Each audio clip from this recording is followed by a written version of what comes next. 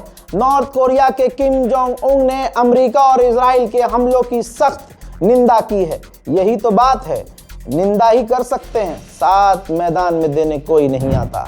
Britain ने अपने middle east में रह रहे बरतानिया के लोगों से कहा है कि परमानेंट अगले आदेश तक अंडरग्राउंड रहें, शेल्टर में रहें। इजराइल के डिफेंस मिनिस्टर ने कहा है कि हम जब तक ईरान पर हमला करेंगे जब तक हमें लगेगा कि हमें ज़रूरत है। हजरात, यही काम ईरान को करना चाहिए। ईरान को बिना रुके लगातार इजराइल को निशाना बनाते रहना चाहिए। उधर अमेरिका ने भी मिडिल ईस्ट में अरब देशों में रहने वाले अपने तमाम अमरीकियों से कहा है कि होटल ना जाएं, होटल में ना रहें। ईरान होटलों को भी निशाना बना रहा है। छुप कर रहें, शेल्टर में रहें, जमीन के नीचे छुप जाएं। हर एक खबर को मेरी ध्यान से सुनिएगा, एक एक जानकारी पक्की है। अब तो आपको यकीन हो ही चुका होगा, किसी को कंफ्यूजन है तो उसको भी कंफर्म हो गया होगा। पेज़ेश्कियान, अल्हम्दुलिल्लाह पेज़ेश्कियान, ईरान के पूर्व राष्ट्रपति पेज़ेश्कियान जिंदा हैं। उनका पहला बयान हमले के बाद आया है। उन्होंने अमेरिका और इजराइल के खिलाफ नाराजगी जताई है, निंदा की है और कहा है कि ईरान के जो सिविलियंस अमेरिका इजराइल ने मारे हैं, हम इसकी निंदा करते हैं।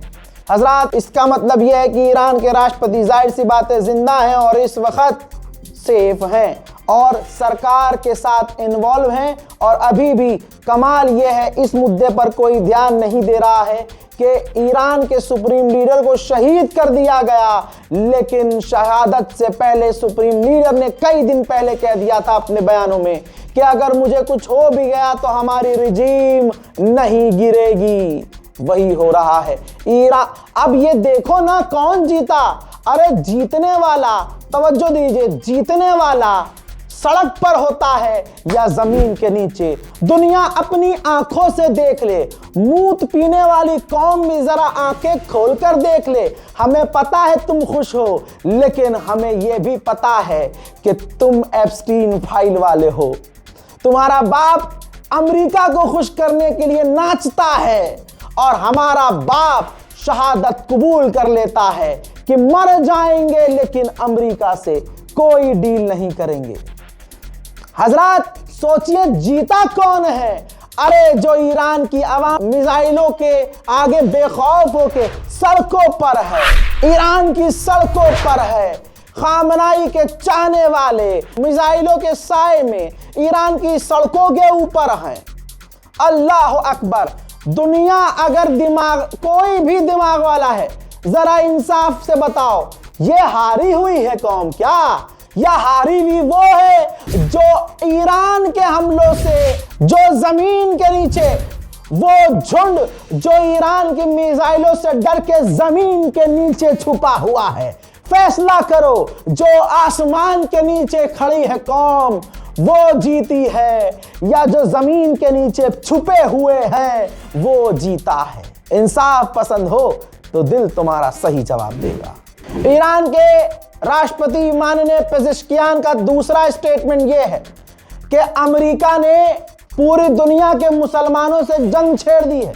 यहां एक लाइन में बोलना चाहता हूं, पूरे मुसलमानों से जंग छेड़ दी है, अरब को छोड़कर, क्योंकि ये बिन सलमान तुम्हें अगर अभी भी मुसलमान लगता है तो सलाम है आपके दिमाग। मोहतरम हज़रात, फिलहाल के इस अपडेट में इतना ही। जल्दी शेयर कीजिए, हमारे चैनल को सब्सक्राइब कीजिए। जय हिंद।